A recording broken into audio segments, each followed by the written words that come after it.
Bueno, buenos días, soy Marisela Pilquimán y voy a ser la encargada de moderar esta mesa temática.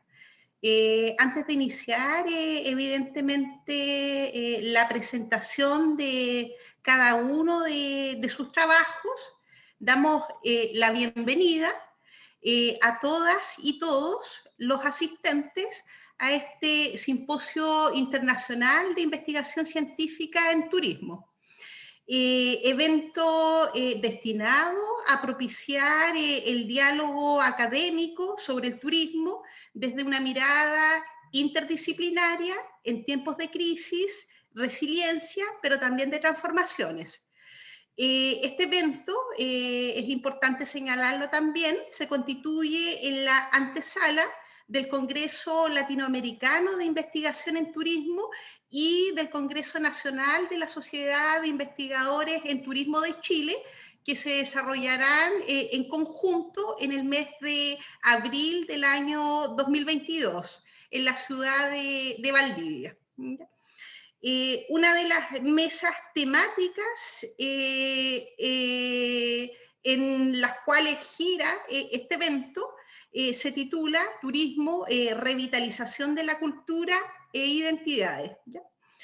Y en ese sentido, los trabajos teóricos y empíricos que serán presentados en esta mesa están inspirados en el análisis de las interacciones entre el turismo, la cultura, el patrimonio e identidades en los territorios donde se configura el espacio turístico. Entonces, nosotros tendremos una jornada muy interesante, pero también muy extensa, ¿ya?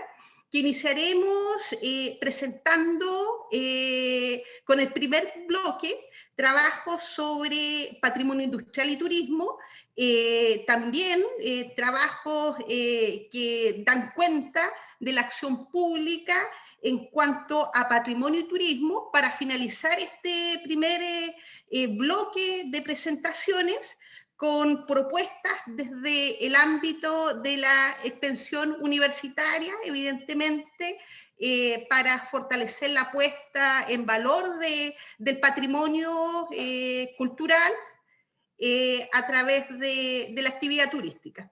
Entonces, en ese sentido, vamos a iniciar este primer bloque con la presentación titulada CENUR Litoral Norte, Universidad de la República Uruguay, presentada por Diana Rosete Simón y Cristina Corti Arradas.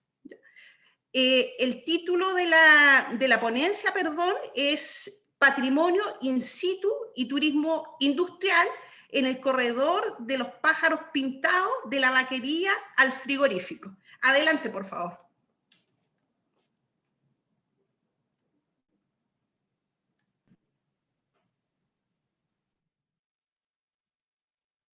Un gusto saludarlos. Mi nombre es Cristina Corti, mi compañera Diana Rosete, y estamos encantadas de participar del Simposio Internacional de Investigación Científica en Turismo en Chile, de forma virtual, y poder presentar el proyecto Patrimonio in situ y Turismo Industrial en el Corredor de los Pájaros Pintados, de la vaquería al frigorífico. Este proyecto fue seleccionado por la Comisión Sectorial de Investigación Científica en el programa Universidad del Sector Productivo en el periodo 2018-2019, siendo su responsable la magíster Rosana Campodónico. Todos pertenecemos al Departamento de Turismo, Historia y Comunicación de la Universidad de la República, en El Salto, Uruguay. Y en esta instancia vamos a presentar lo que hicimos en este periodo de tiempo. El Corredor de los Pájaros Pintados es una gran región integrada por localidades cuyo agrupamiento está basado en un criterio geográfico asociado al litoral del río Uruguay. Se llama Pájaros Pintados porque era el nombre que se dice que los nativos, habitantes del lugar, llamaban así a este río. Si bien hay similitudes en cuanto a la naturaleza y la cultura, la oferta turística que presenta el corredor tiene diferentes tipologías de turismo. Hay ofertas de turismo náutico, de turismo deportivo, de turismo de naturaleza, de turismo cultural. Existen también áreas protegidas en la zona. En cuanto a números y datos sobre los turistas que visitan el Corredor de los Pájaros Pintados, sabemos que son en su mayoría turistas internos del sur del país, provienen de Montevideo, la capital del Uruguay, Canelones, que tienen como destino en su mayoría las termas del Arapey y del Daymán. La estadía promedio es de 3,7 días y tienen un gasto aproximado alrededor de los $60 en diarios en el corredor. Como objetivo general, el proyecto tiene contribuir en la puesta en valor de bienes involucrados en la historia de la industria cárnica del litoral del noroeste del Uruguay, con la finalidad de aportar al desarrollo del turismo cultural, siendo siempre el objetivo poder diversificar la oferta del Corredor de los Pájaros Pintados. Para poder alcanzar este objetivo, nos planteamos como objetivos específicos, en primera instancia, hacer un relevamiento de los bienes industriales relacionados a la carne, sistematizar esa información a través de fichas, poder hacer un diagnóstico de la situación que son tan necesarios para poder desarrollar productos turísticos, promover una nueva oferta de lo que surge de esa investigación y poder elaborar datos interpretativos para que la gente que trabaje estos productos o los desarrolle pueda tener con instrumentos de gestión que son tan importantes y que necesitan de una investigación que en realidad la universidad tiene capacidades para hacerlo. Y la intención también es recuperar espacios abandonados o usar industrias en funcionamiento e incorporarlas a la oferta, porque esto es parte de un desarrollo del sector productivo. El disparador para presentar este proyecto fue la inclusión de las instalaciones del ex frigorífico Anglo dentro de la lista de Patrimonio de la Humanidad por parte de la UNESCO como paisaje cultural industrial. Esto trae aparejado la mirada de distintas gente de regiones del mundo a este enclave industrial y a su vez va a traer también aparejado un mayor flujo de turistas hacia esa región. Por ese motivo, es que se plantea este proyecto donde el turista tenga una experiencia de calidad, no solo visitando las instalaciones del ex frigorífico Anglo y su museo de la Revolución Industrial, sino que también pueda conocer su entorno y el proceso histórico que desencadena ese enclave agroindustrial que llegó a ser conocido como la cocina del mundo. Entonces es necesario tener una sólida oferta cultural que no se restrinja únicamente entonces al Anglo. Por ese motivo es que se propone colaborar con la puesta en valor de aquellos bienes culturales que estén relacionados con la industria de la carne en esta región del Uruguay, en esta región del litoral noroeste, donde se mostrarán in situ los saladeros, las curtiembres, culminando luego con la industria frigorífica, de manera de abarcar la historia de la industria de la carne en la región. Este patrimonio es muy importante en el Uruguay porque la carne, la ganadería ha sido muy importante tanto desde el punto de vista social, desde el punto de vista económico y también desde el punto de vista de la identidad y del imaginario de los uruguayos. Bueno, la metodología utilizada fue de corte cualitativo, donde lo que se hizo fue, primero que nada, entrevistas semiestructuradas a informantes calificados. Es decir, que estos fueron seleccionados mediante un muestreo intencional, es decir, donde se eligen aquellos candidatos según las necesidades requeridas, por lo que nosotros hicimos entrevistas semiestructuradas con integrantes de las comisiones honorarias de patrimonio, museos, profesores de historia, aquellos que han hecho algunos libros sobre historia local, en fin, y público interesado en general. Paralelamente a estas entrevistas también se realizó, obviamente, un análisis documental de toda la bibliografía referida a esta temática. Bueno, como ya hemos señalado con anterioridad, la ganadería y la industria de la carne fue muy importante para nuestro país, tanto es así que las industrias que han hecho mayor importación en finales del siglo XIX y también durante el siglo XX ha sido precisamente la industria de los saladeros, la industria del frigorífico y en menor medida la industria de las curtiembres, los calzados y también algún molino y algún textil. Bueno, además de esta gran importancia entonces económica y social que tiene la ganadería en nuestro país y la industria de la carne, también ha ejercido una gran influencia en la organización del territorio y en la formación del paisaje. La modificación de la flora y la fauna con la introducción de la ganadería, la organización de las rutas y caminos, la toponimia, todo eso ha sido muy influido tanto por la industria de la ganadería, por la estancia ganadera. No olvidemos que la estancia ganadera es la proveedora de la materia prima para los saladeros y los frigoríficos. Entonces tenemos todos estos bienes de la industria de la carne que han influido en la conformación paisajística, y entonces nosotros, además de hacer un relevamiento de aquellas industrias de la carne, también se hicieron relevamientos que tienen que ver justamente con esta proveedora de la materia prima, o sea, las estancias, aquellos cercos de piedra, las mangueras que servían justamente para el encierro del ganado, los caminos de tropa, que eran los caminos en que tomaba la tropa de ganado para llegar hasta la industria, que era siempre ganado en pie, que llegaba hasta la industria, etcétera.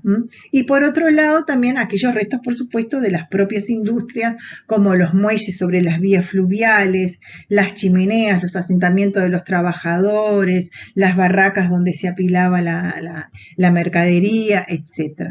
O sea que nosotros vamos a encontrar en este litoral noroeste parajes naturales que han sido antropizados, con numerosos elementos que están relacionados con el desarrollo de la industria de la carne a lo largo de la historia y que tuvo mucha importancia en este litoral noroeste. Este patrimonio no debe percibirse de manera aislada, por eso la importancia también de integrarlo en una ruta y por eso la importancia de que la visita sea in situ.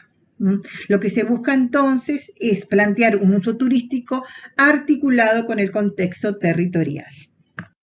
Bueno, en este punto conviene también hacer una salvedad, que es cuál es la definición de patrimonio industrial que nosotros utilizamos en este proyecto, y para eso nos guiamos en la declaración del 2003 del Comité Internacional para la Conservación del Patrimonio Industrial, que es a su vez un organismo asesor de la UNESCO y del ICOMOS, donde el patrimonio industrial tiene que ver entonces con las industrias con un valor histórico, tecnológico, social, arquitectónico y científico, pero donde también se estudian sus raíces pre- y protoindustriales.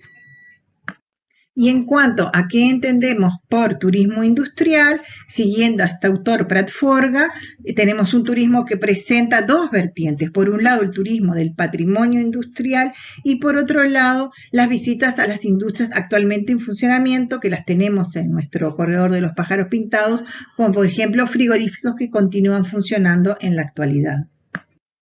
Bueno, una vez que se realizó el relevamiento de esta manera participativa, donde los integrantes de la academia, los integrantes de la organización política, como son las direcciones de turismo de los gobiernos departamentales, y donde también participó la comunidad, una vez que se hizo el relevamiento de estos bienes culturales, se volcaron en un plano cartográfico y se van a proponer dos rutas o itinerarios culturales, donde justamente el sector industrial de la carne es el hilo conductor.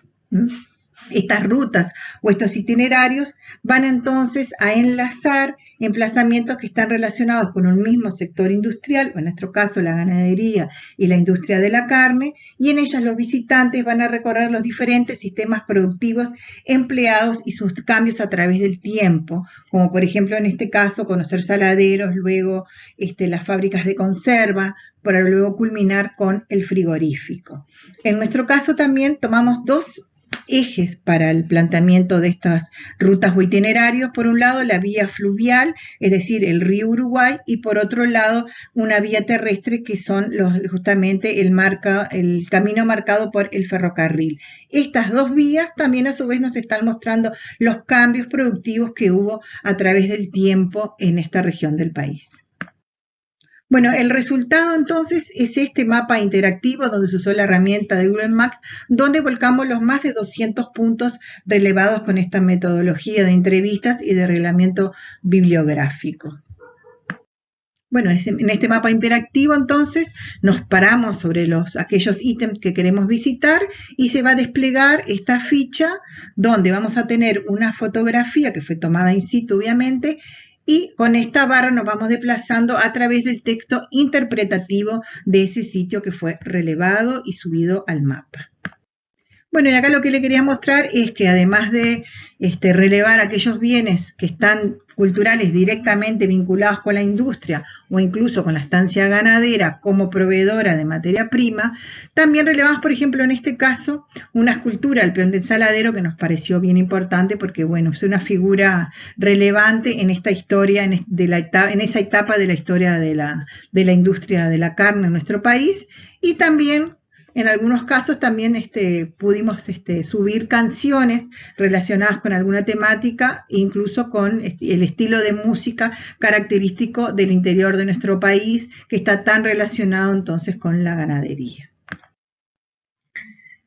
A modo de cierre, le queríamos comentar que, bueno, este proyecto está enmarcado también en la necesidad de revisar la gestión tradicional del patrimonio cultural y a poder acercar la cultura a la sociedad, poder revitalizar esa identidad local tan necesaria para poder activar estos patrimonios y que puedan ser divulgados y que también nos traigan beneficios a las colectividades, sociedades en sus lugares de habitar. Estos retos de las políticas son muy importantes y tratan de lograr compatibilizar funciones de conservación, funciones de promoción, investigación, divulgación, porque las demandas turísticas lo exigen y es un desafío que nos queda a las personas que estamos trabajando dentro del sector turístico poder lograr estos objetivos. Siempre se perciben una disociación entre la cultura y el turismo, que en el caso del patrimonio hay que unir porque su desarrollo lo hace imprescindible.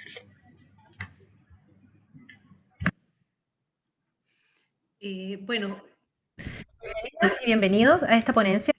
Muchas gracias por compartir, Diana, Cristina, los resultados de este interesante trabajo.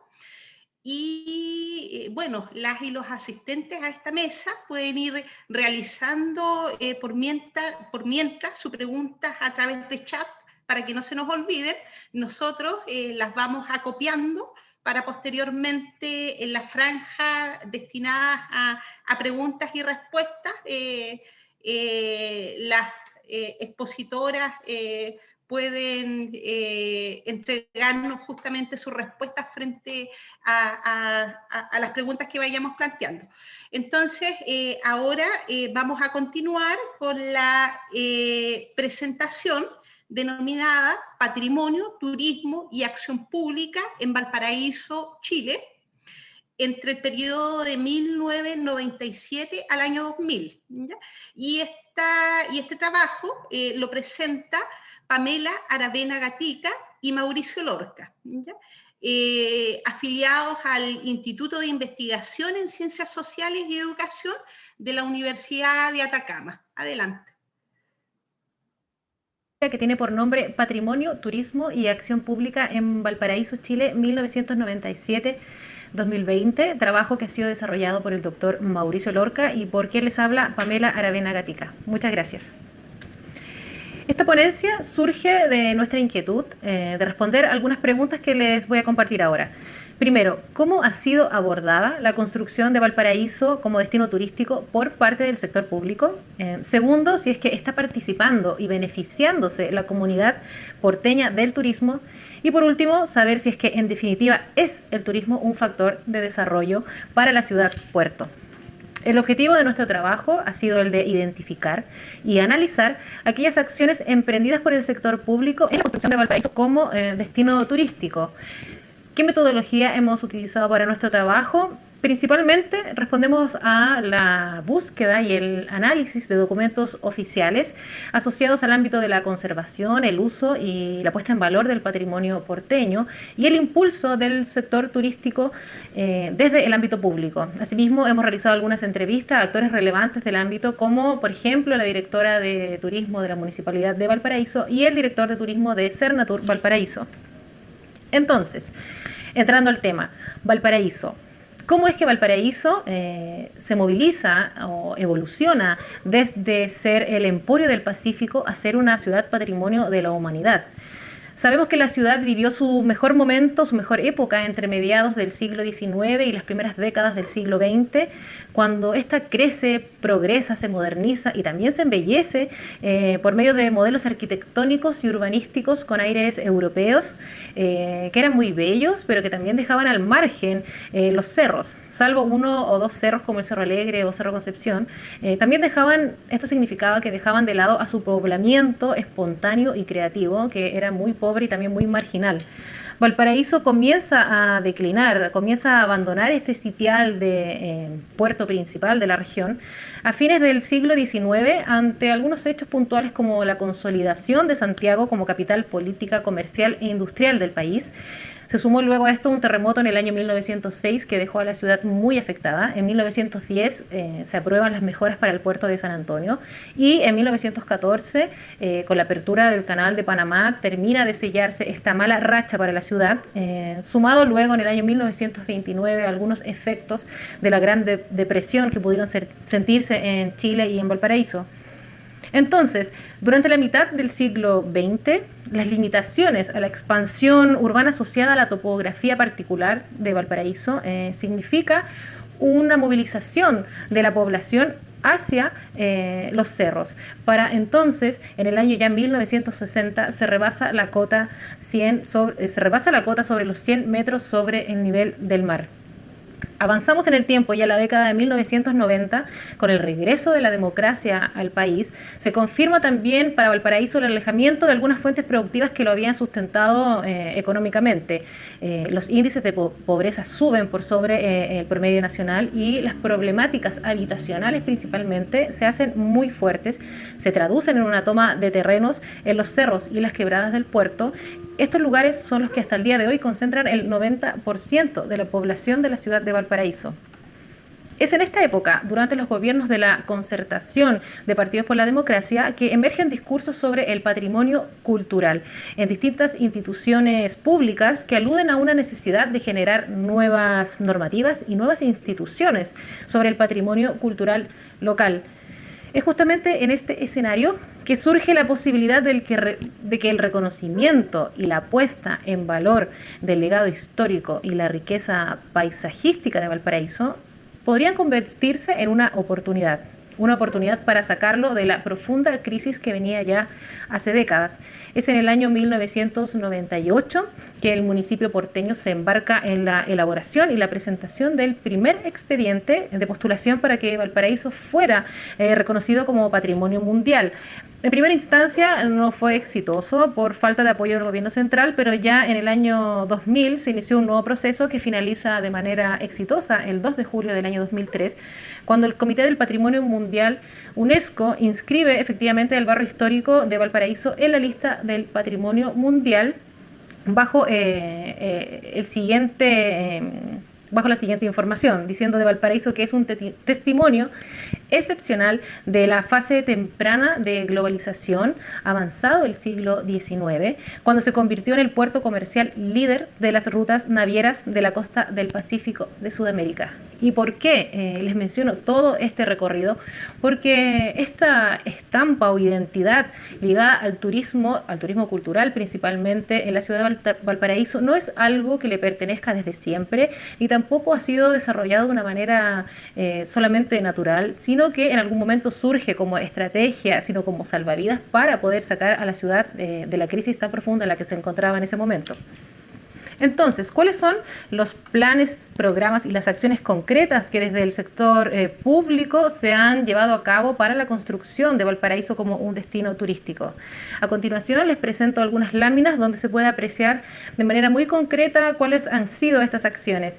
Desde el año 1997 principalmente, cuando el plan regulador de la Municipalidad de Valparaíso incorpora efectivamente al área histórica de Barrio Puerto. En el año 2002, por medio de un decreto supremo, se desarrolla el llamado Plan Valparaíso, que buscaba dinamizar la ciudad basándose en sus características culturales, patrimoniales y turísticas, lo que no tuvo demasiados resultados positivos debido al excesivo centralismo con el que se llevó a cabo y porque dejaba a la ciudad, a la ciudadanía, a la población local completamente fuera del proceso. Un año después, en el año 2003, nuevas noticias para la ciudad de Valparaíso cuando es nombrada Capital Cultural de Chile. Mismo año cuando se crea el Consejo Nacional de la Cultura y las Artes, que se ubica y tiene sus instalaciones en el corazón del barrio Puerto de Valparaíso, la Plaza Sotomayor, en el ex edificio de Correos de Chile. En el año 2004, nuevas reformas al plan regulador. Esta vez se incorpora el anfiteatro urbano, la disposición geográfica muy clásica y característica de Valparaíso, que esta vez integraba plan, cerros, borde costero y también acantilados. El año 2011 se crea el Parque Cultural de Valparaíso, que buscaba principalmente ser un espacio que se integrara, a partir de su arquitectura también y de su misión, se integrara al espacio en el que se ubica. El Parque Cultural de Valparaíso se encuentra en las instalaciones de la antigua cárcel pública de la ciudad y está inmersa en el centro de un barrio residencial. Se buscaba que se integrara al espacio y que fuera a su vez un polo de arte, comunidad, memoria y también turismo. En este sentido, es importante mencionar el Carnaval Mil Tambores, actividad que se llevó a cabo entre los años 2009 y 2018, tenía como objetivo principal democratizar las expresiones del arte y la cultura, teniendo un acento muy marcado en las expresiones de tipo comunitario, barrial. Sus actividades se llevaban a cabo en el espacio público, pero surge un revés en este proceso, ya que en 2018 todos aquellos recursos que se le asignaban de manera directa fueron cancelados debido al alto costo de la actividad, y aludiendo a los altos costos, y esto generó grandes tensiones que llevaron a tener una percepción aún más polarizada del evento de la que ya existía. ¿Por qué? No necesariamente centrándonos en sus objetivos centrales, sino por aquellos efectos colaterales que traía el evento, principalmente relacionados con los desórdenes, manejo de residuos, consumo de alcohol y otras situaciones que se llevaban a cabo durante los días de carnaval. El año 2009, la ilustre Municipalidad de Valparaíso desarrolla un plan estratégico de turismo como tal. Lo llamó Plan Rumbo, tenía un enfoque en 6 zonas polo, que le llamaba, de desarrollo de la ciudad, con un enfoque de marketing muy marcado. ¿Qué pasó? Tampoco tuvo grandes impactos, al igual que el Plan de Desarrollo Turístico de Sernatur, creado para el tramo 2011-2014, el cual, al igual que Plan Rumbo, se enfocaron mucho en desarrollar solo ciertas zonas aisladas de la ciudad y no integrar la diversidad y la totalidad del territorio. Y segundo, y muy importante, y lamentablemente un factor que se repite, la comunidad local quedaba totalmente fuera del proceso. En el año 2014 surge el Plan de Acción Sernatur para el Turismo de Valparaíso, que comprendía el tramo 2014-2018, el cual se articulaba por medio de ciertos ejes que buscaban a grandes rasgos unir de manera positiva y fructífera la economía, la cultura, con resultados de innovación en el ámbito. Por otra parte, la Municipalidad de Valparaíso, el año 2016, crea su Plan Director de Gestión Patrimonial, con un objetivo principal que era revertir la escasa inclusión y participación local, pero también este plan surge como respuesta a un llamado de atención por parte del Comité Evaluador UNESCO, quien vio que la gestión de los recursos entregados para la ciudad por su calidad de patrimonio de la humanidad no estaban siendo ejecutados o gestionados de la manera más óptima.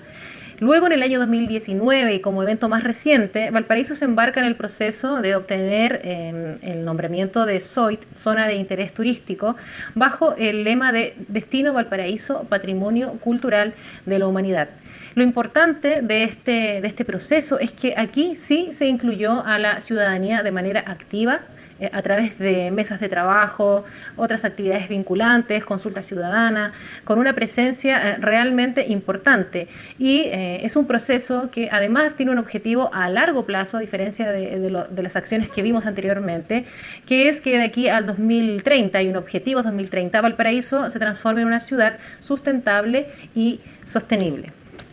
Entonces, ¿por qué si vemos que se han emprendido varias acciones desde el ámbito público, pareciera que Valparaíso se encuentra en una crisis en el ámbito del turismo irreversible o casi en una lenta agonía porteña?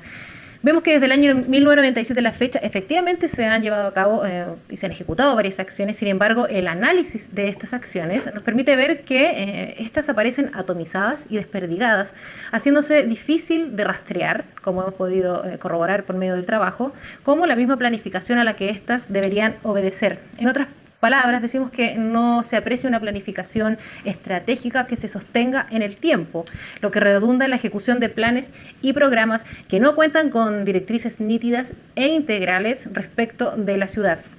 Por otra parte, también destaca que el proceso de construcción turística de Valparaíso ha tendido a concentrarse en el rubro turístico, hotelero, gastronómico, no considerando la importancia que tiene desarrollar una interpretación y una gestión integrada en los elementos patrimoniales que sostienen el reconocimiento conferido a la ciudad y que a la vez son su atractivo turístico. Esta tendencia respondería, creemos, a intereses económicos de corto plazo que terminan beneficiando solo a un grupo por sobre la mayoría y que generan, sin duda, en la población porteña sospechas y cuestionamientos acerca de los beneficios reales que tendría la construcción turística de su ciudad. A todo lo anterior se suma el avanzado estado de deterioro y de abandono de parte importante del patrimonio urbano y arquitectónico. Esto producto de abandono de años, pero también de muy malas gestiones que se vienen arrastrando durante las últimas décadas, lo que no solo afecta las proyecciones urbanísticas de la ciudad y turísticas, sino que la calidad de vida de quienes habitamos la ciudad. Es un panorama que se ha visto empeorado producto de los actos vandálicos que se llevaron a cabo en la ciudad a la par de las legítimas manifestaciones ciudadanas en el contexto del estallido social del año 2019. En este tema comento un estudio de Atisba Monitor del año 2019 que dice lo siguiente: casi un tercio del stock edificado de comercio y servicio se encuentra vandalizado y cerrado. Este cierre forzado afectará potencialmente a más de 14.000 empleados, lo que representa el 12% de la fuerza laboral de la comuna de Valparaíso. El costo económico del daño generado en edificios y espacios públicos es enorme, $182 millones, monto que duplica el préstamo del BID para el plan de Valparaíso.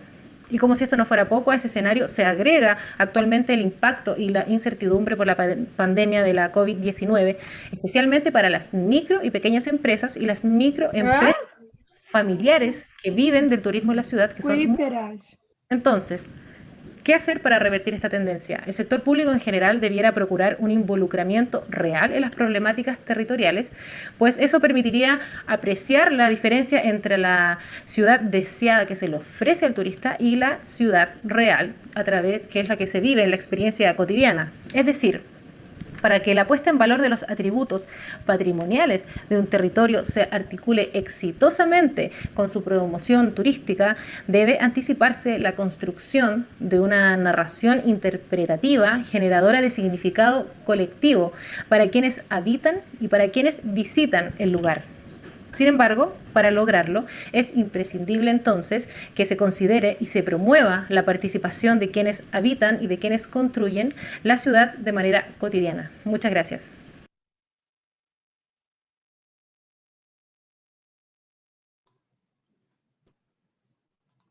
Bueno, agradecemos la presentación realizada por Pamela Aravena y Mauricio Lorca, y continuamos entonces con la siguiente presentación, que se titula Patrimonio Industrial, nuevos recursos para el turismo cultural en la región de Los Ríos, que es presentada por Diego Arnaldi, Sebastián Buenhumán, Diego Lema, apoyada por Marisela Pilquimán, todos del Instituto de Turismo de la Universidad Austral de Chile. Adelante, por favor.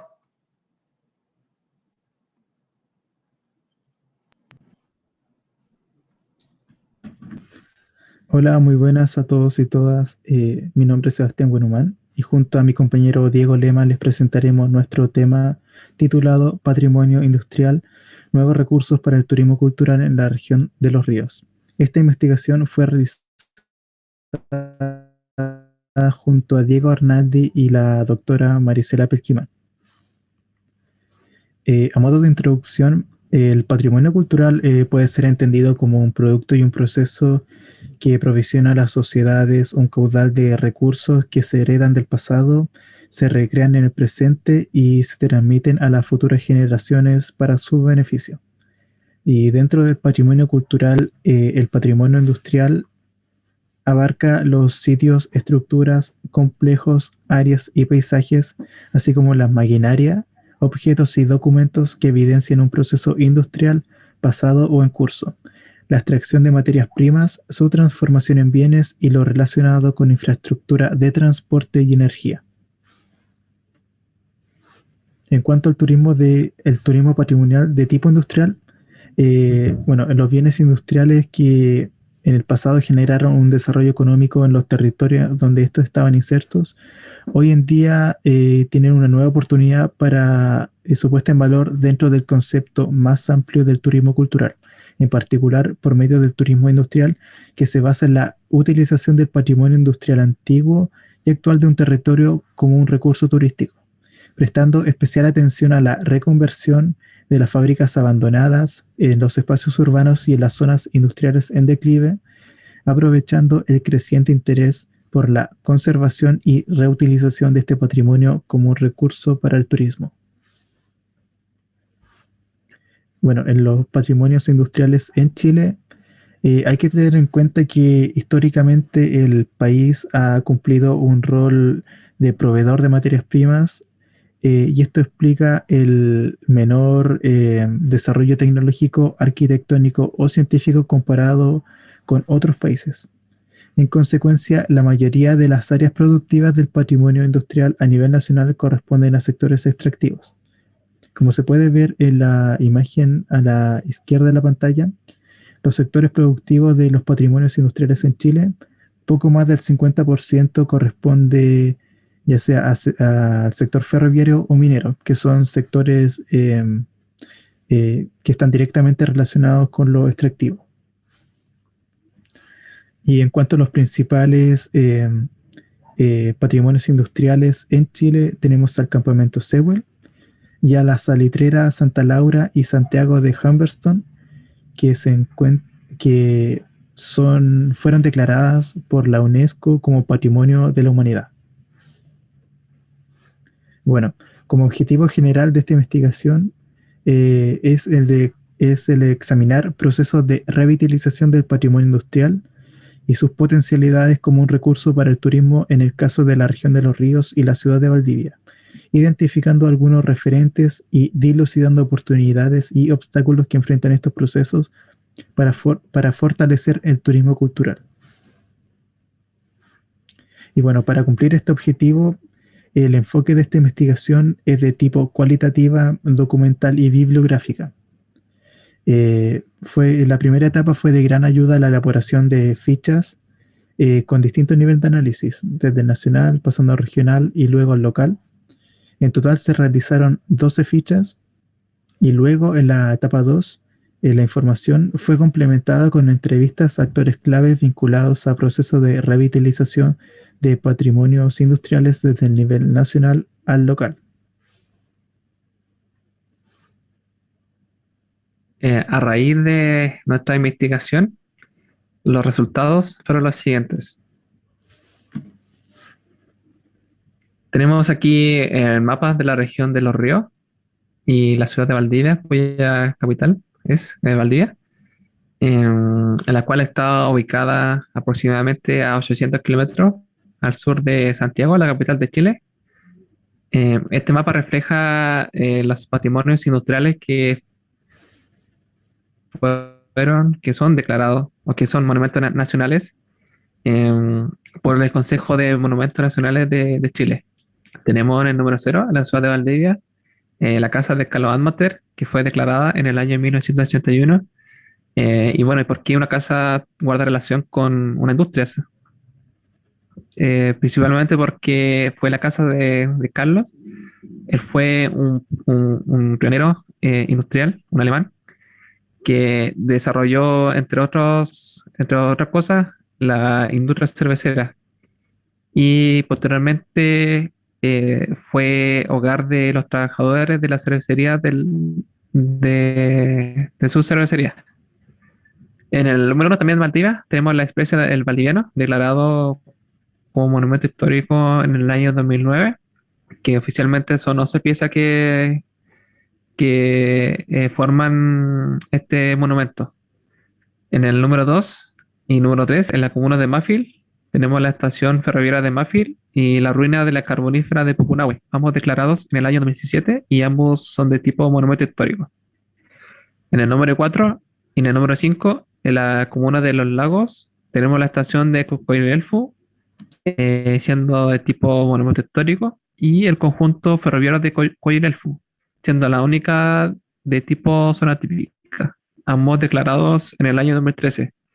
La diferencia entre estas dos es que el conjunto de ferroviario abarca todo el conjunto, todo el área, se puede decir, de la estación, no solamente el edificio de la estación, sino que también abarca boleterías, vías férreas, entre otros.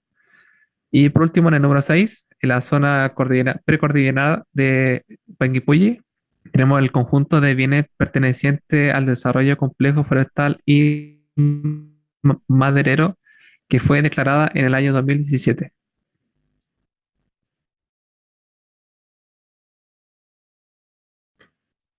Ahora voy a relatar una breve historia del pasado industrial en Valdivia.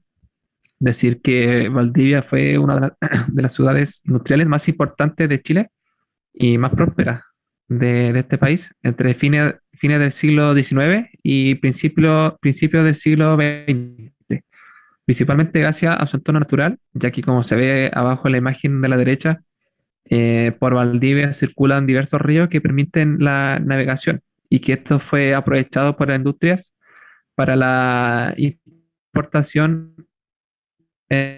y exportación de bienes que luego eran trasladados hacia Corral y luego para la posterior exportación e importación hacia diversas partes del mundo. Las primeras actividades industriales en Valdivia se dio en el siglo XVI en La Teja, con la fábrica de tejas y ladrillos que da el nombre a esta isla y que posteriormente fue destruido, pero el nuevo auge en Valdivia se dio a mitad del siglo XX con la llegada de los primeros alemanes al sur de Chile, entre los cuales destaca Carlos Anmater con su cervecería, Christopher Rudolph con su fábrica de zapatos, Hermann Schulke con sus curtidurías, entre otros. También importante mencionar que este nuevo auge tuvo fin, entre otros factores, por el terremoto de mayor grado, de mayor magnitud registrado por la humanidad, que se dio lugar en Valdivia en el año 1960. Y este terremoto y posterior tsunami destruyó gran parte de las industrias que estaban ubicadas a orillas del río. Como se ve abajo en la imagen, la gran mayoría de las industrias estaban ubicadas a orillas del río, ya que aprovechaban la energía hidráulica para así funcionar. Y además, como mencioné, también permitía la navegación para así importar y exportar. En el año 2014, la autora Virginia Arnett propone una propuesta de intervención por el área donde antiguamente estaban estas industrias, a través de senderos interconectados con puntos de información de diversas industrias que funcionaban antiguamente. También este recorrido se puede complementar con la visita de diversos museos que existen en el sector, como por ejemplo la ex casa de Carlo Master, que actualmente funciona como museo, el Museo Maurice Van Maele, también está el Museo de la Exploración Filippi, y también está actualmente el Museo de Arte Contemporáneo.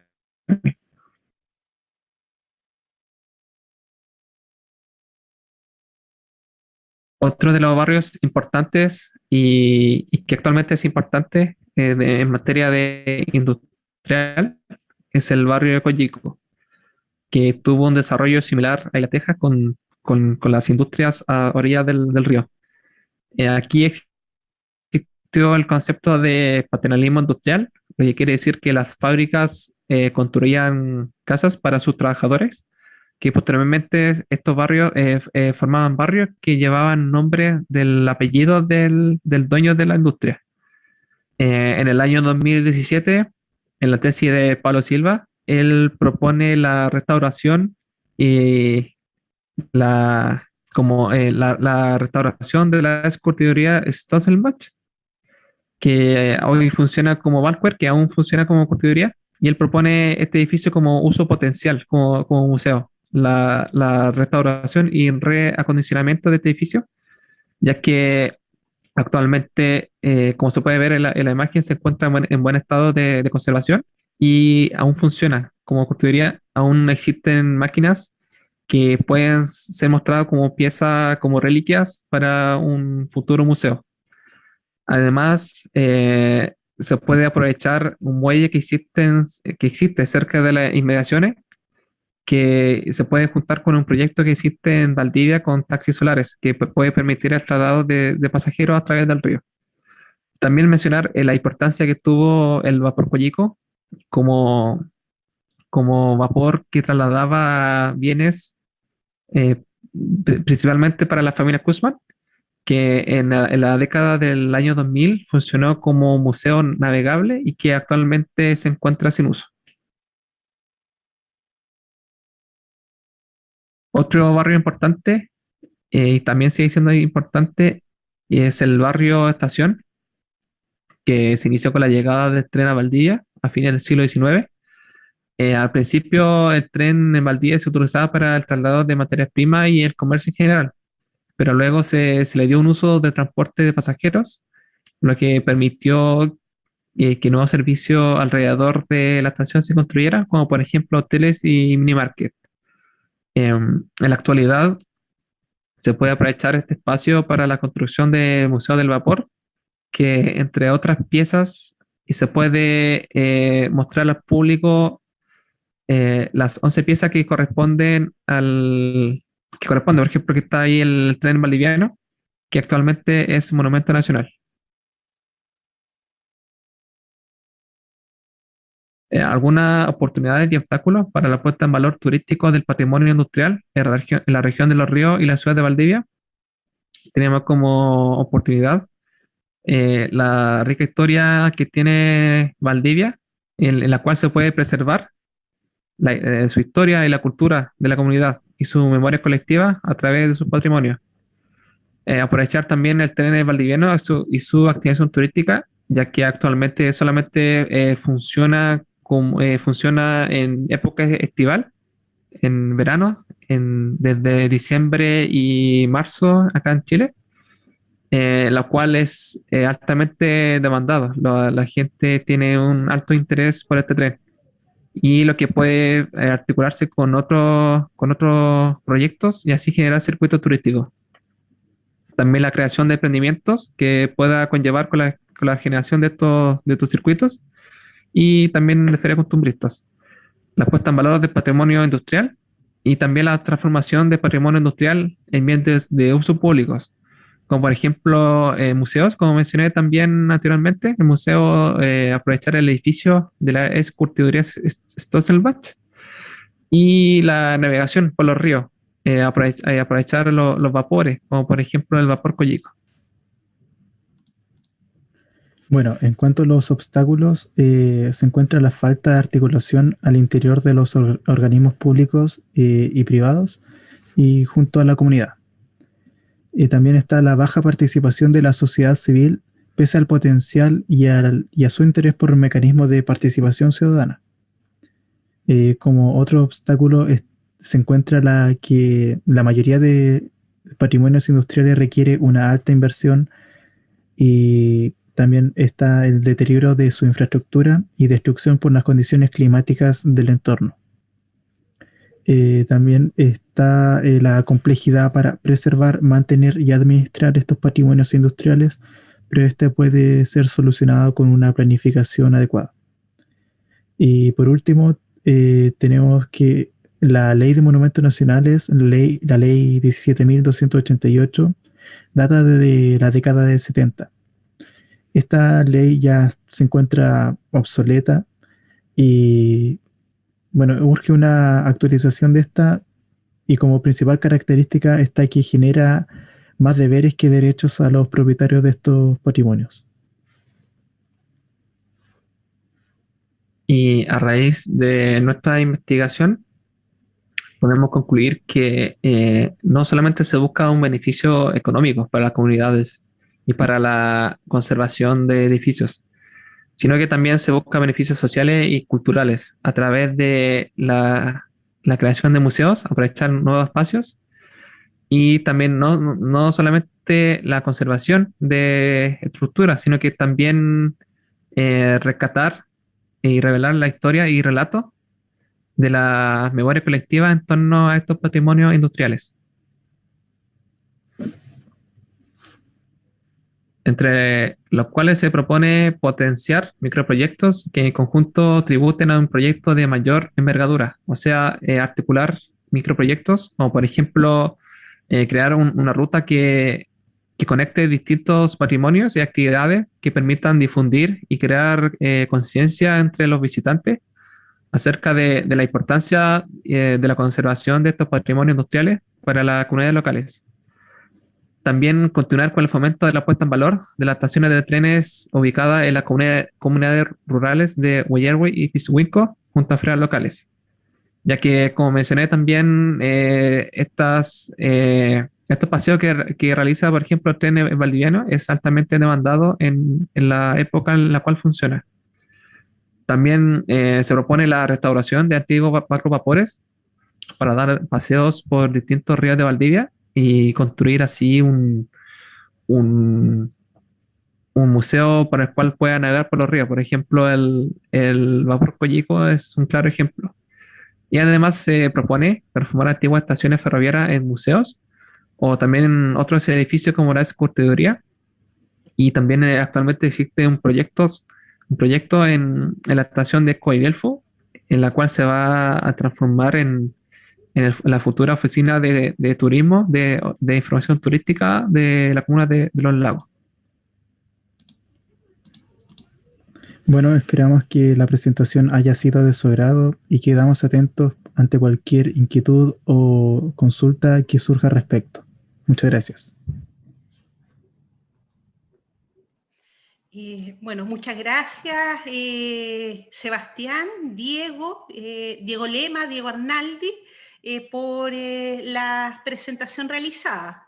Vamos a continuar entonces con la presentación titulada El turismo en la región, campos, ríos y lagunas de la provincia de Buenos Aires. Algunas propuestas de acción desde la extensión universitaria. Este trabajo es presentado por Victoria Gallardo, Mara Yamaltini, Marlene Pedetti y Matías Van Kedemader.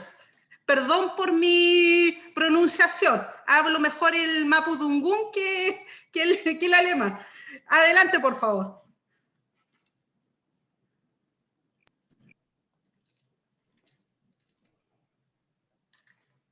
Hola, ¿qué tal? Buenos días y buenas tardes a todos y a todas. Es un honor y un gusto estar en este simposio internacional.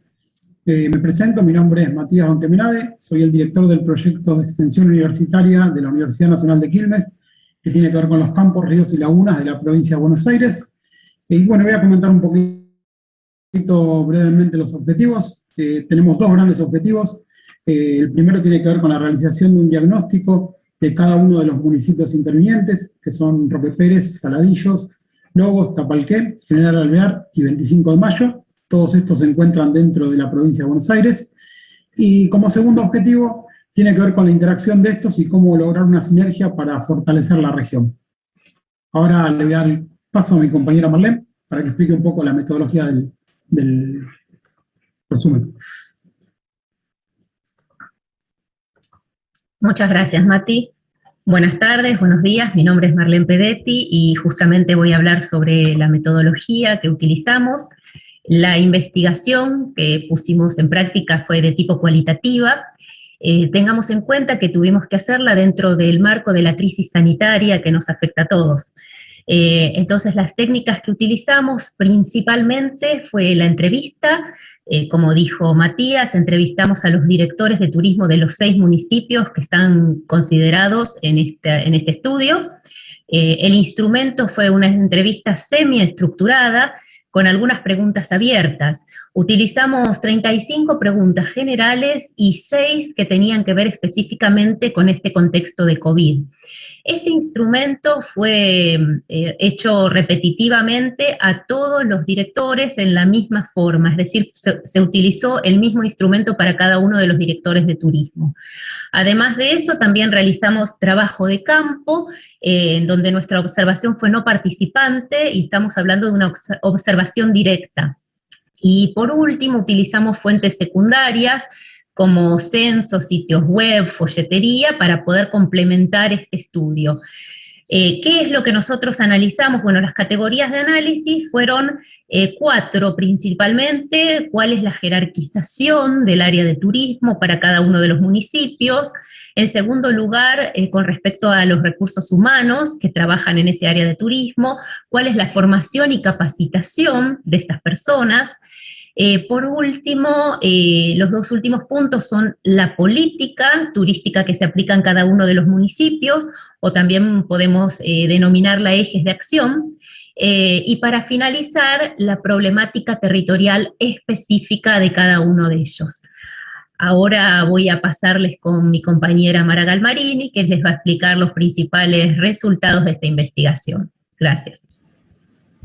Gracias, Marlene. Buenas tardes a todos y a todas.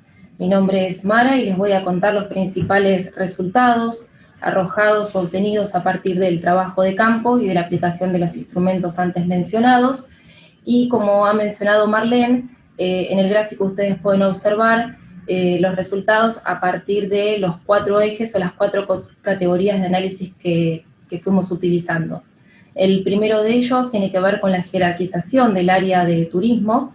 En los últimos 5 o 6 años se pudo demostrar o se llevó esto a cabo a partir de la creación o la conformación de una Secretaría de Turismo para el caso de Tapalqué y de distintas direcciones de turismo para el resto de los municipios, lo que denota un crecimiento y una importancia que está teniendo la actividad turística en la región.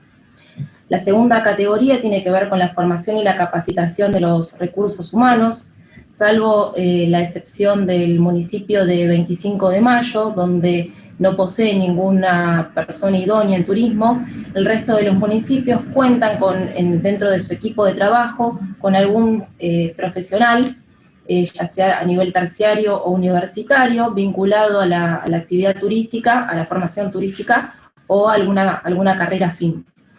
Sin embargo, para todos los municipios fue coincidente el resultado, en el sentido de que es un tema pendiente, una debilidad a trabajar, y por este motivo es que se vienen trabajando en los distintos municipios con distintas universidades del conurbano bonaerense, en trabajos de extensión y hoy de investigación, y también se están llevando a cabo, se están trabajando en distintas ofertas de cursos, diplomas, o talleres para poder justamente paliar esta situación y trabajar en estos aspectos. La tercera categoría tiene que ver con las políticas y los ejes de acción. A través de los instrumentos pudimos recabar información respecto al presupuesto municipal disponible en cada uno de los municipios, En general, el resultado es coincidente, el presupuesto generalmente se comparte con otras áreas dentro de los municipios y es un tanto pobre o dificultoso poder llevar adelante tareas o acciones específicas por parte del turismo, se ven dificultadas porque justamente hay otras áreas prioritarias, y en este contexto de pandemia aún más, donde el presupuesto está destinado a tareas de higiene y salud. Sin embargo, también se pudo recabar, como dato muy importante a los efectos de esta investigación, es que existe un trabajo articulado y mancomunado entre las distintas direcciones de los municipios, con una agenda compartida, lo que podría llegar a pensarse en algún momento en un posible corredor turístico para esta región con estos municipios. Y por último, la última categoría es la que corresponde a territorio y turismo, y en este sentido, los distintos municipios poseen una variedad de atractivos y recursos turísticos que permiten las tipologías de distintos tipos de turismo, turismo rural, turismo gastronómico, turismo cultural, que posibilitan una diversidad de actividades. Y además de eso, existen 3 localidades, particularmente Cazón en Saladillo, La Paz en Roque Pérez y Villa Loguercio en Lobos, los cuales forman parte de lo que era el programa de pueblos turísticos de la provincia de Buenos Aires, y lo que demuestra la potencialidad que tienen estos municipios y también la región en general. Le doy la palabra a Victoria para que pueda contarnos respecto a las conclusiones.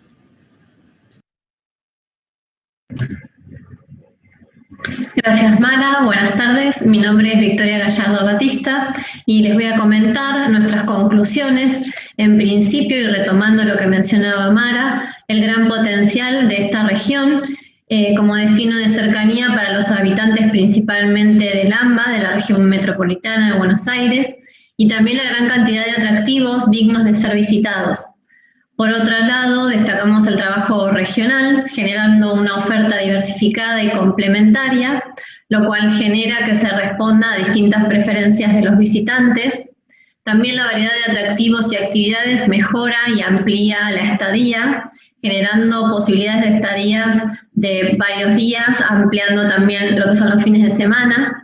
Nuestro proyecto prevé la continuación de diversos encuentros presenciales, virtuales o híbridos, y la realización de distintos talleres de carácter participativo.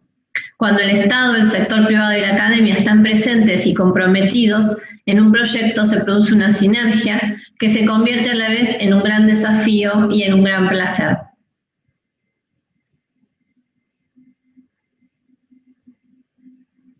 Esta es la bibliografía utilizada.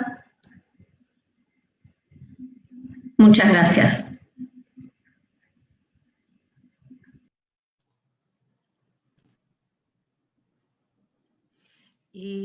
Gracias, Victoria, Mara, Marlene y Matías por la exposición.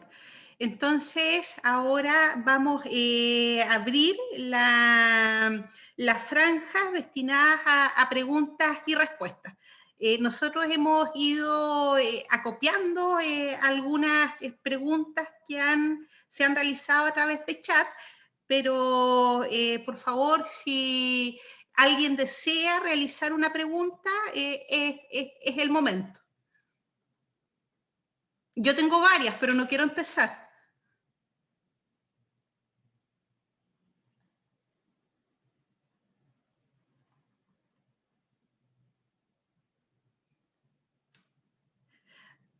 Bueno, voy a tener que empezar.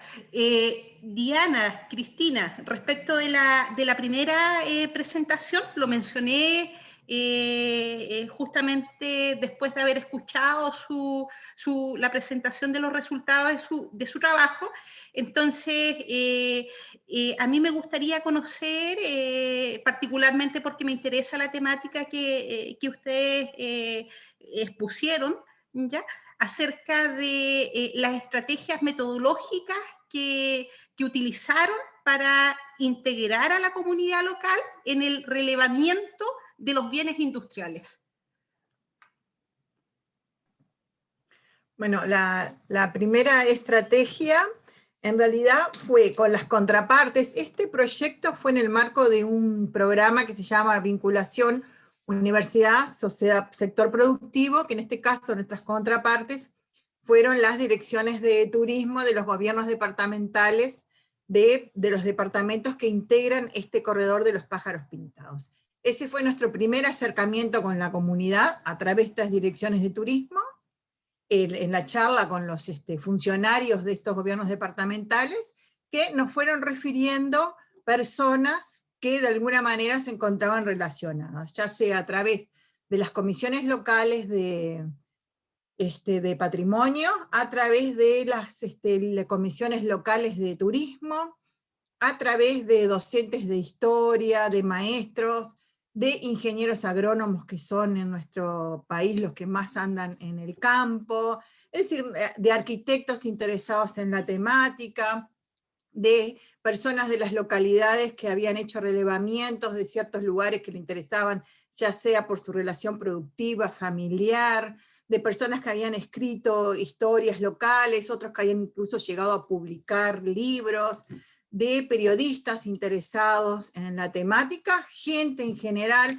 nos han ido refiriendo. Nosotros comenzamos con una lista muy, muy acotada de personas a entrevistar y terminamos entrevistando más de 100 personas en total, pero todo así, ¿no? Yendo referido por la propia localidad que nos refería a otra persona que era vecino, que vivía a la vuelta, o que había publicado un libro, o que una vez le había comentado tal cosa. No sé si a eso apuntaba la pregunta. Justamente a eso. ¿Y ustedes estuvieron en todo el proceso de levantamiento de la información? Sí, sí, sí, sí. Ah, perfecto. Desde el inicio al final. Nosotros Muchas gracias, Diana, Cristina. Interesante. Bueno, en estas temáticas evidentemente tiene que ver también con indagar en la memoria colectiva, y qué mejor justamente que acercándose, y no solamente acercándose, sino también integrando a quienes son los protagonistas de la historia de los territorios. Exactamente, apelamos a la memoria, al conocimiento y a la memoria. Gracias. ¿Alguna otra pregunta para las y los expositores?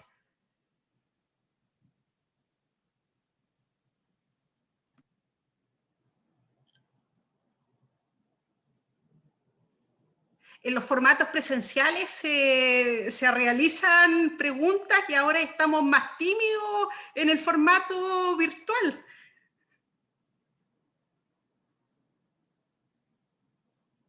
Hola a todos y todas. Solo recordarles que también pueden abrir su micrófono para realizar preguntas. Muchas gracias, Sebastián. Perdón. Hola. Primeramente, agradecer que estén aquí. No voy a hacer preguntas, pero los quiero felicitar a todas las ponencias que hemos visto hasta el momento. Ya, yo creo que es muy interesante las visiones que se hacen tanto en Chile como en el extranjero, ¿ya? Y nos motiva a ver de otro modo de repente, por ejemplo, este tema del patrimonio material, y sobre todo el patrimonio industrial, que recién nosotros lo estamos empezando a trabajar. Ya, de hecho, el Tiki Chile recién, tiene unos años comparado con otros países. Entonces yo creo que eso también es valorable, y que también nos deja, a través de su experiencia, un tema de que, oye, mira qué interesante lo que se podría investigar a futuro. Yo creo que eso también, personalmente, lo encuentro muy loable, ¿ya? Y que se puede trabajar también con equipos multidisciplinares, pero también a distintas escalas. Los trabajos me lo han demostrado, y eso también, después uno lo comenta también en sus facultades respectivas. Entonces, y eso también es motivo para que otros alumnos también investiguen. Mi felicitación a todos los ponentes que llevan en este bloque. Eso básicamente. Muchas gracias, Marcelo. Tú también trabajas temas muy interesantes que más adelante vas a compartir con todas y todos. ¿Alguna pregunta? ¿Algún comentario, por favor? Sí, permiso, Marisela, buenas tardes a todas, a todos. Me llamó mucho la atención que hayan coincidido dos grupos de trabajo en algo tan interesante como el patrimonio industrial, ¿no? Y quería saber simplemente cuál fue, bueno, mis felicitaciones para los dos, me encantaron. Quería saber cuál fue la motivación de la elección de esa temática, si fue que hay crecimiento turístico, perdón, respecto a eso, a esas visitas a esos sitios patrimoniales, eh, o si fue, digamos, por interés personal.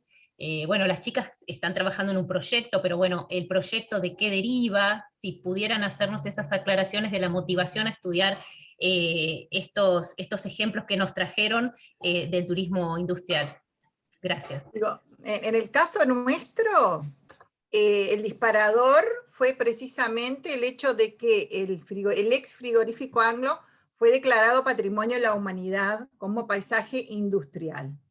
Eso ya sabemos que a la larga trae mirada de gente de otras regiones a esos lugares, de muchas personas que les interesa conocer aquellos lugares que han sido declarados patrimonios por parte de la UNESCO.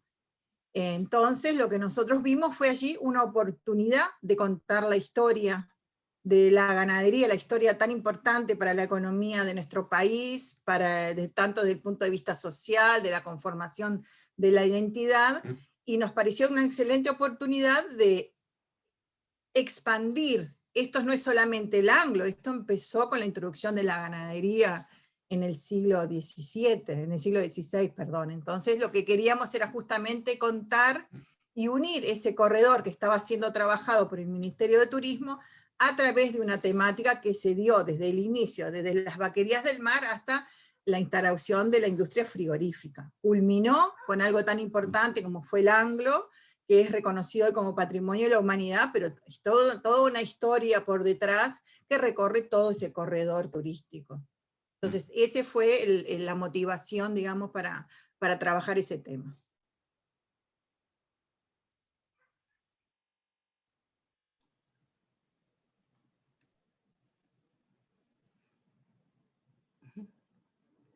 Diego Lema, Sebastián Huenumán, ¿quieren aportar a la pregunta realizada por Marlene?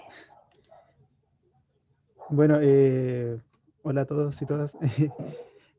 Bueno, nuestra motivación para realizar esta investigación fue, bueno, se enmarca en nuestro seminario de grado para alcanzar la licenciatura, y bueno, cuando con mis compañeros vimos el tema, bueno, acá en Valdivia siempre estamos relacionados con el tren o con las fábricas que hubieron algún día, que hoy ya se encuentran en ruinas. Entonces crecimos y nos interesamos por el tema.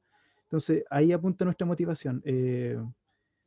Y la verdad fue muy bonito trabajar en esta investigación, y más junto a la doctora Marisela, que es una muy buena docente en ese ámbito, en la investigación, que nos guió. Y también agradecer no sé si por ahí vi a Mauricio Lorca, que también ayudó a realizar, o sea, leímos sus trabajos para poder basarnos en nuestro marco teórico. Y bueno, eso más que nada. Bueno, muchas gracias. La verdad que las respuestas geniales, y los felicito porque en los dos casos fueron súper identitarios los ejemplos, así que felicitaciones. ¿Más preguntas? ¿Más comentarios respecto de las presentaciones revisadas? Aprovechemos el tiempo, aún nos quedan, sí, aún nos queda hasta las 16:20, aprovechemos la instancia de poder compartir conocimiento, compartir estrategias metodológicas utilizadas justamente para estudiar estas temáticas, así que este es el momento.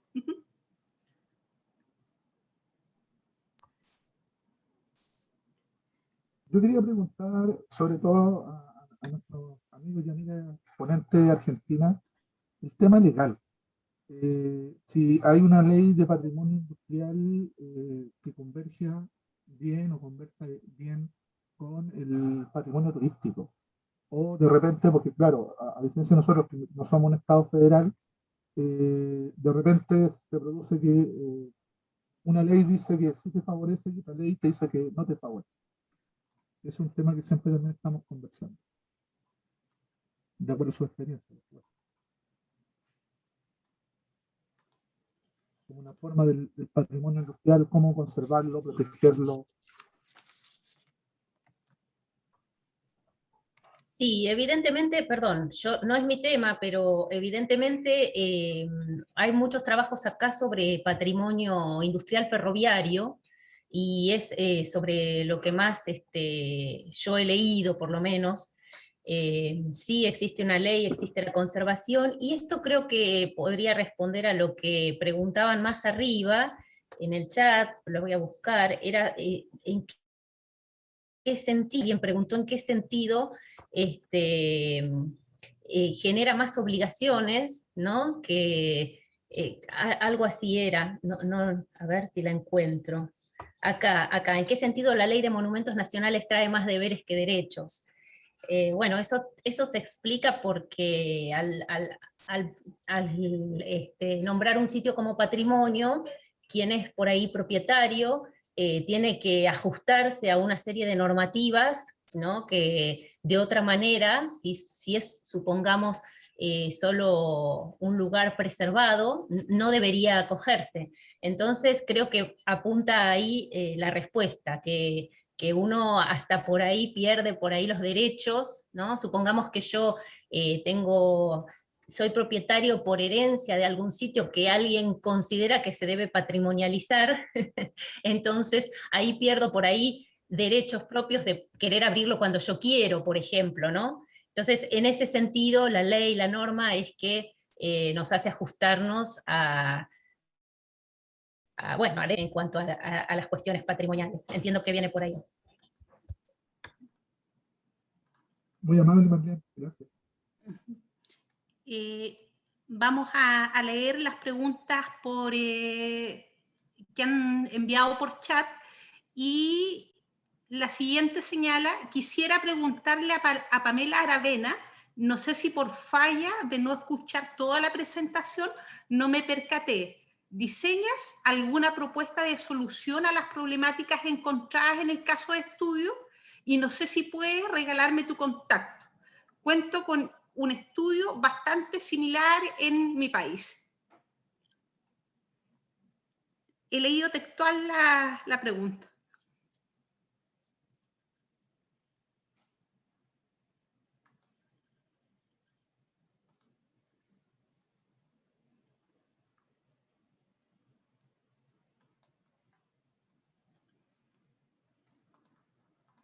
Si gustas responder, Pamela Aravena, Mauricio Lorca, ¿están presentes?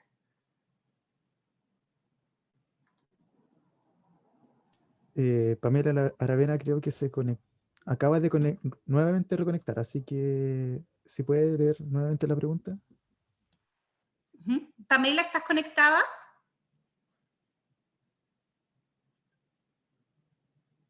Ahí está escribiendo por el chat. Hola, sí, aquí estoy. Disculpen. Pamela, se cayó mi conexión. Sí, díganme. Ahora estoy escuchando. Hay una pregunta para ti y la voy a leer actual. Ya. Quisiera preguntarle a Pamela Aravena, no sé si por falla de no escuchar toda la presentación no me percaté. ¿Diseñas alguna propuesta de solución a las problemáticas encontradas en el caso de estudio? Agrega, no sé si puedes regalarme tu contacto. Cuento con un estudio bastante similar en mi país. Ya, súper. Esa es la pregunta que hizo Silvana. Te indicamos enseguida. Sí, Silvana Serrano. Sí, perfecto.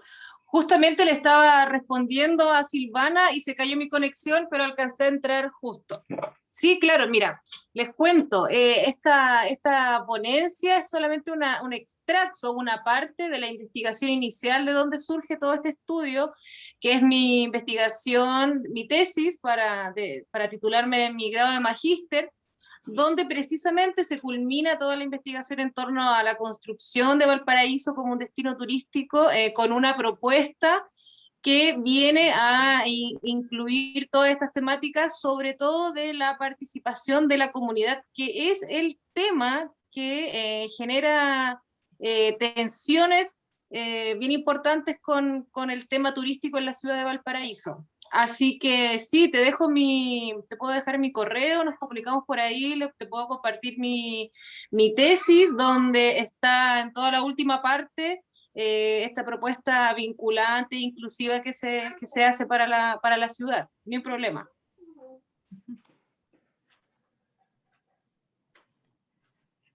Muchas gracias, Pamela. No, gracias a ustedes. Sí, estaba recordando que, bueno, cuando estamos en formato presencial, nosotros compartimos tarjetas. Bueno, ahora compartimos justamente los correos electrónicos a través de chat o otras instancias, pero igual está bien.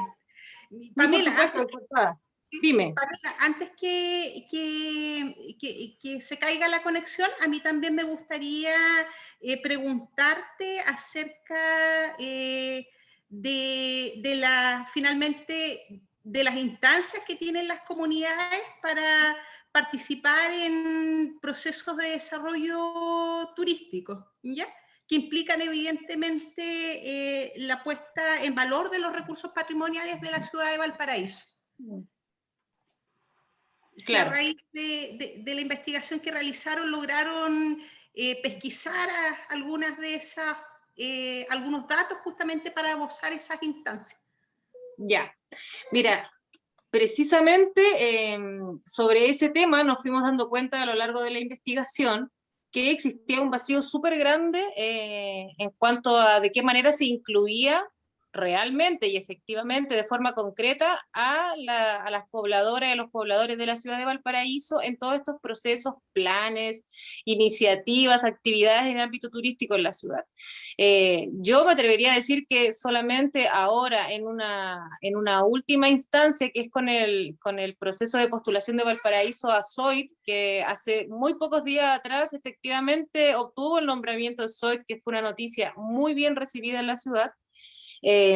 Sí se incluyó a la ciudadanía, hubo talleres, alcanzó a haber una primera fase solamente como de participación en vivo y en directo, luego llegó la pandemia y se transformó todo en actividades virtuales, pero sí hubo talleres donde asistían los diferentes gremios ligados al ámbito turístico en Valparaíso, la ciudadanía, los vecinos, las vecinas, talleres, conversatorios, consultas, y tuvo un súper buen resultado. O sea, se obtuvo este nombramiento SOIT, que es, creo yo, una súper buena señal de que este tipo de procesos son los que se necesitan para obtener buenos resultados, como el que se acaba de obtener hace unos días atrás con la obtención de la SOIT. Hace unos días atrás hubo un foro donde se informaba sobre esta nueva nominación, todo el trabajo que se viene para adelante. Es un proyecto que contempla 4 años más de trabajo, donde también se sigue incluyendo a la ciudadanía. Entonces creo que este evento nuevo y más reciente de la SOIT es como el elemento diferenciador en cuanto a participación efectiva e inclusión de la localidad, y esperemos que tenga resultados diferentes a los que han habido de aquí para atrás, donde si bien Valparaíso tiene bastantes títulos, es difícil identificar claramente cómo el turismo afecta de manera positiva a la ciudad, sobre todo en los tiempos que estamos viviendo. Así que yo me atrevería a decir que esta última actividad que se estaba llevando a cabo, que es la SOIT, sí es la que incluye efectivamente a la gente. Pamela, para aclarar para las y los asistentes que son de distintos países, por favor, ¿podrías desarrollar la sigla SOIT? Ah, claro, sí, por supuesto. La SOIT es con Z, es una declaratoria desde el gobierno central que define que ciertas zonas del país cuentan con ciertas características para ser declaradas zonas de interés turístico, lo que significa una inyección de recursos y una prioridad en la ejecución de proyectos de desarrollo turístico para esas zonas, que es algo que por lo menos Valparaíso estaba necesitando mucho, porque, bueno, la cantidad de recursos destinados para la ciudad específicamente en el ámbito turístico estaban siendo bien escasos, si no nulos, entonces estaba siendo muy necesitado para poder generar desarrollo en este ámbito que sobre todo ha sido muy golpeado en el último tiempo. Así que se une a otras a zonas SOIT del país y significa eso, que hay una mayor cantidad primero de recursos económicos y hay una prioridad en la ejecución de proyectos del ámbito turístico que desarrollen a esa localidad. Muchas gracias, Pamela. ¿Alguna otra pregunta? Sí, hola, muy buenas tardes. ¿Me escuchas, Marisela? Te escuchamos perfectamente, Jorge. ¿Cómo Adelante. está? Buenas tardes. En primer lugar, quiero felicitar a todos los ponentes de los interesantes trabajos que hemos visto en esta etapa. Quiero tomarme un poco de las palabras de Pamela en el sentido de cómo ha sido la evolución del turismo o este fenómeno turístico en Valparaíso. Quisiera hacer algunas precisiones, Pamela, si tú me lo permites, y por favor en un diálogo constructivo al respecto. Me parece interesante tu propuesta en el sentido de que la SOIT es inclusiva, ha sido un proceso inclusivo. Efectivamente es así porque la normativa lo exige. Y esta normativa también lo exige para todos los planes de desarrollo, para todos los planes que tengan que ver con orientaciones, ya sean de tipo de recomendaciones o de tipo obligatorio, los PLADETUR, todos los instrumentos que se han realizado. ¿Y por qué te señalo esto? Yo formé parte del equipo de construcción del proceso de Valparaíso Patrimonio de la Humanidad. Y el proceso de Valparaíso, lo que exige la UNESCO, exige una participación ciudadana que se materializó en un comité que se llamó Comité Asesor. La estructura de la postulación de Valparaíso Patrimonio de la Humanidad tenía un comité directivo, un comité ejecutivo y un comité asesor. El comité asesor precisamente era el que vinculaba a la comunidad con este gran proyecto que era Valparaíso Patrimonio de la Humanidad. En ese comité asesor estuvieron representados, tal como tú lo has mencionado, todos los gremios de la ciudad, del área a declarar, no de toda la ciudad, sí del área a declarar. Y también la participación de las comunidades, las distintas comunidades, el caso de la Iglesia de la Matriz, el caso de Quebrada Marque, el caso del plan, digamos, en el caso de los cerros Alegre y Concepción. Entonces, el tema, desde mi perspectiva, que lo conozco desde el año 2000 en adelante, no es la no participación, sino que es qué tan vinculante es la participación en la toma de decisiones acerca de un proyecto. Y en eso sí, creo que se ha ido mejorando mucho, al punto que hoy día la vinculación es mucho mayor. Sin embargo, no es que no haya existido. Y para reafirmarte lo que te estoy diciendo, a mí me tocó coordinar el comité asesor de la postulación de Valparaíso. Por lo tanto, en ese sentido, estuvimos en conversaciones con toda esta gente, con todos estos representantes, con los gremios, con los pescadores, con los comerciantes, es decir, con todos los estamentos ciudadanos que pudieran involucrar esta postulación. Pero vuelvo a insistir, creo que el tema no está en la no participación ciudadana, todos los instrumentos lo tienen por obligación, sino que está en qué tan vinculante es esta participación en la construcción de los proyectos que vienen a futuro. Un aporte que quería realizarte en este sentido. Sí, ¿puedo replicar algo? Tiene derecho a réplicas, adelante.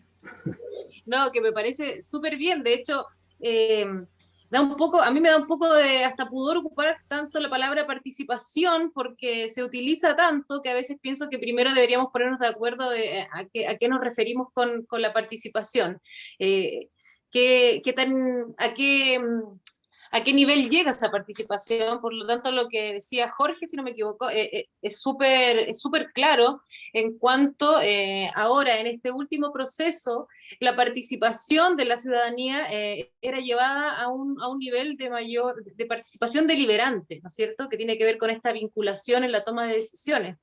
Por lo tanto, creo yo que también tiene que ver con que la administración local de Valparaíso también cambie ahora. La alcaldía ciudadana que existe tiene un proyecto que en sus bases se presenta como una administración local que en la participación, pero desde un lugar que pone la ciudadanía no solamente como alguien a quien se le consulta o se le toma la opinión o se recogen datos para luego ahí recién hacer planes, programas y acciones, sino que se le involucra en mucha mayor cantidad de fases del proceso y en la toma de decisiones. Así que sí, claro, estoy totalmente de acuerdo con lo que decía Jorge recién.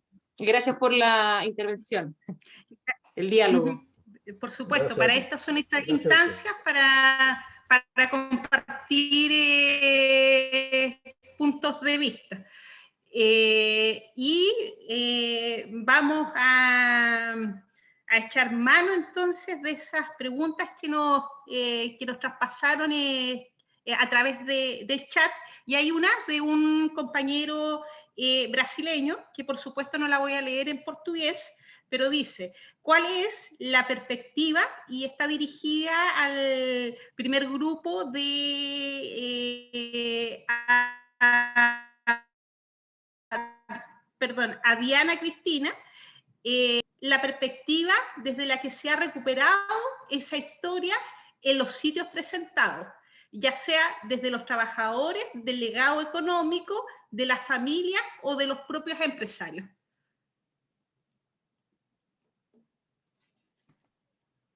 Bueno, un poco como relacionado con tu pregunta, un poco de todo, porque entrevistamos desde dueños de algunas de las industrias, antiguos empleados, nietos de antiguos empleados, o sea, tenemos como una visión bastante general. De cualquier forma, esto, como tenía una perspectiva también de mapa para turismo, no ahondamos tanto en los conflictos tampoco. Los tomamos, por supuesto, pero la idea tampoco era confrontar de manera directa las diferentes visiones, sino en cada uno de estos elementos que nosotros subimos al mapa, colocamos la visión que tenía cada uno. Incluso hay en algunos de estos bienes culturales relevados datos diferentes también, tanto de quién era el dueño, por ejemplo, y bueno, y en todos tuvimos en cuenta de las diferentes visiones y lo que dicen las diferentes fuentes. De repente haciendo la salvedad según la fuente consultada, tal diferencia existe, o en otros casos de algunos ítems que solamente fueron relevados mediante la memoria oral, también hacemos el hincapié de que eso es a través de la memoria oral, que a través de la bibliografía no se encontró documentación, por ejemplo. Tomamos en cuenta las diferentes visiones, pero no profundizamos en ellas. Es algo más superficial, podríamos decirlo.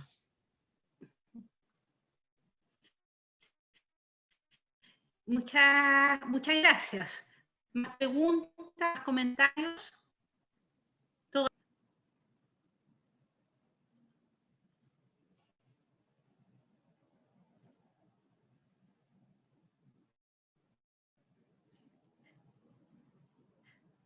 Bueno, si no hay más preguntas, comentarios, entonces nosotros volvemos a reunirnos a las 16:20 para continuar con el segundo bloque de presentaciones. Entonces, agradecemos a las y los expositores por tan interesantes investigaciones que están realizando, y por supuesto por compartir justamente sus conocimientos con cada uno de nosotros.